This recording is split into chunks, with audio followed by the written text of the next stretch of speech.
So I set Timewise up. It was originally called Women Like Us with my business partner about 15 years ago. Before that, I started my career in telly, as I said. I worked my way up from a junior researcher to an AP, to production manager, to producer. It was in the 90s. I kind of did that classic thing. I got pregnant, didn't really think about the impact it would have on my career. Found myself 8 months pregnant, sitting at a desk at 10 o'clock at night talking to LA, because we were shooting over there, and that was just the hours I had to do. And kind of had that moment of just thought, this is unsustainable. How am I going to do this? I can't do this. So we set up Timewise because we, in our own experiences, and I personally certainly had realised that it's really hard to progress your career and work flexibly. The more women I spoke to, and increasingly men, the more I realised that it's really hard to find a decent part-time job and a decent flexible job. So we've been focused on 3 things for the last 15 years. The first is we do a lot to campaign for a fairer flexible jobs market. So you should not have to compromise your career because you want to work differently to the 9 to 5. And the second thing we do, which for us is really important, is we go into big businesses and we help them change how they think about flexibility, and we help them to redesign jobs to enable people to work flexibly.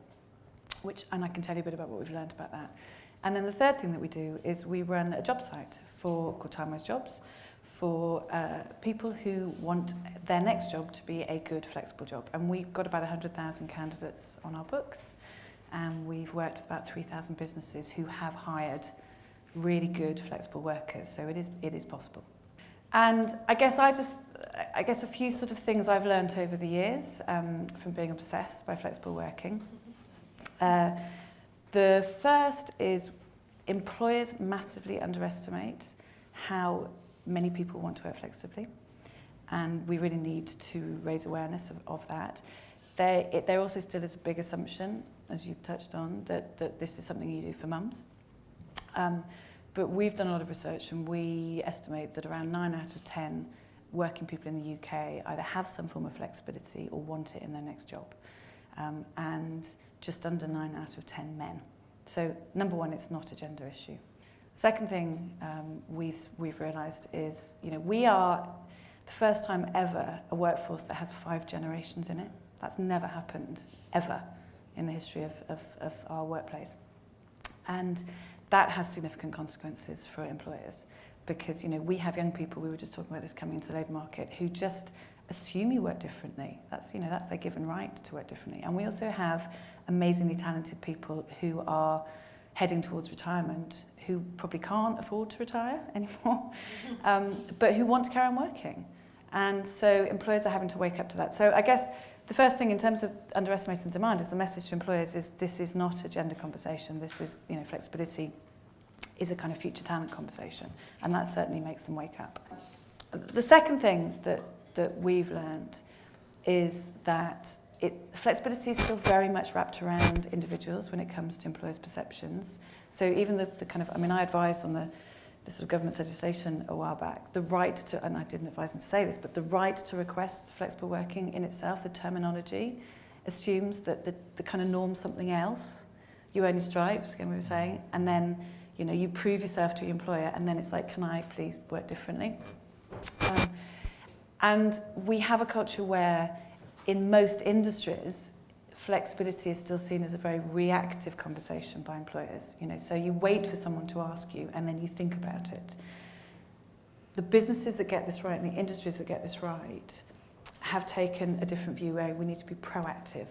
So, we need to think about how we design jobs in businesses. So we need to think about where people work, when people work, and how much people work, in order to get access to the best possible talent. But that's not happening at the moment, and it's certainly not happening in your industry. And the implications of that, I guess there's kind of, we've seen a few things, implications for people looking for flexible jobs, implications for employers, and implications for the market. Because we're reactive, when you come to get a job, and it's so interesting, in a contract environment, when you're freelance, you're getting jobs a lot. You're not just in one job, you're having to get 4 or 5, whatever jobs a year. Every time, as a candidate, you go to get a job, you are fishing in a pool of of less than 1 in 10 jobs in the UK at the moment that reference flexibility at the point of hire. Because employers don't think, they don't realise how many people want to work flexibly, and because they don't think proactively, nobody says so in job ads, and nobody says so in interviews. So it's that kind of classic game of chicken, you know, which we always talk about, which is you kind of, do you go in, do you talk to them, do you make them love you, and then do you hit them with, hit them with, can I work differently? Or do you ask up front and risk not even getting past the front door? And the implication for employers is they're missing out on talent hand over fist, you know, because people just won't, you know, you won't apply. Many people won't apply if they don't think they can have that conversation.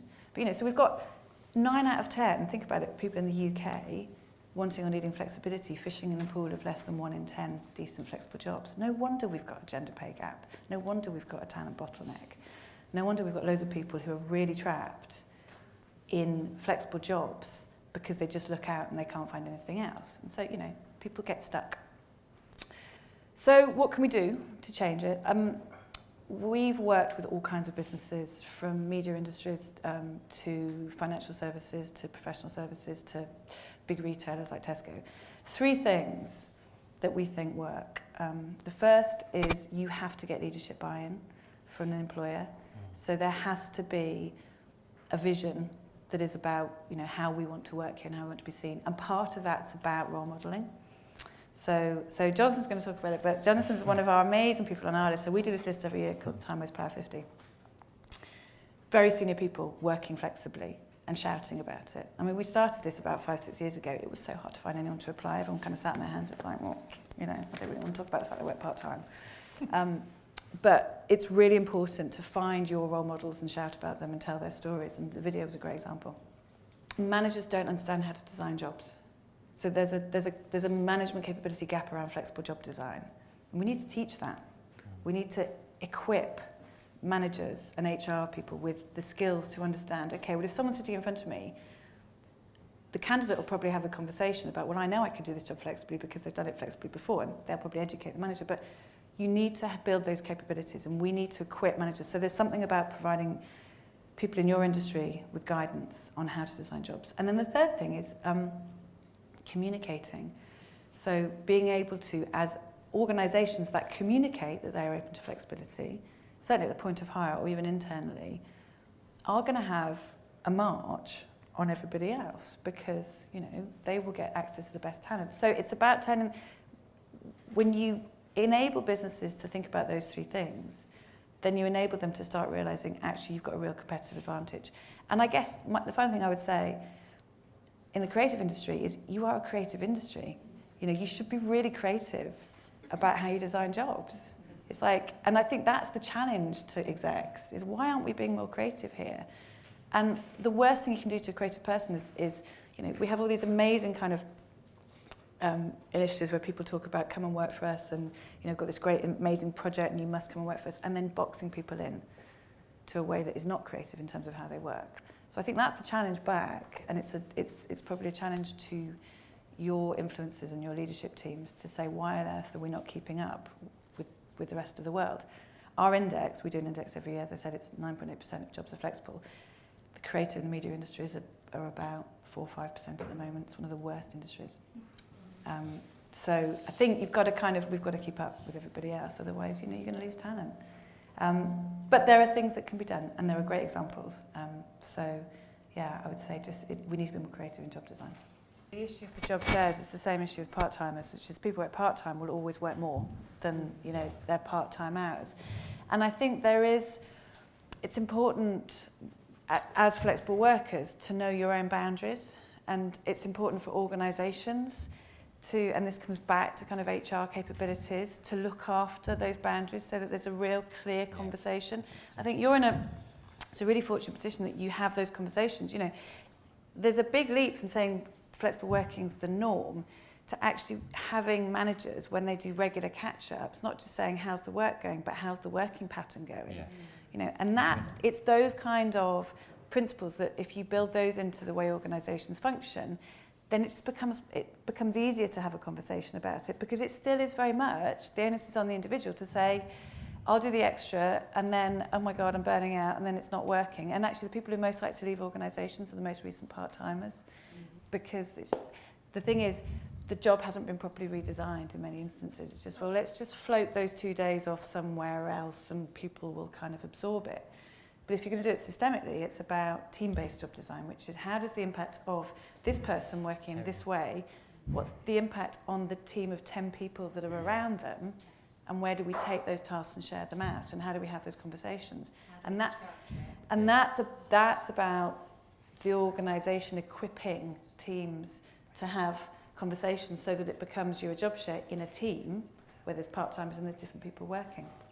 But I think that's the, you know, it's the shift, because otherwise it will just rely on amazing managers going, I'll make this work here, and then over in another department, everyone's kind of going, well, why aren't we doing it here? And I think that's the opportunity, and I mean, we'd love to talk to you about it, because I think there's a big job to be done. Is a big piece of research that kind of takes into account all the things that are already working, and try to create that roadmap at the end of that report to say, you know, maybe this is it's the how. It's the why. We're over the why. Yeah, it's the how. It's the how. So I was going to say,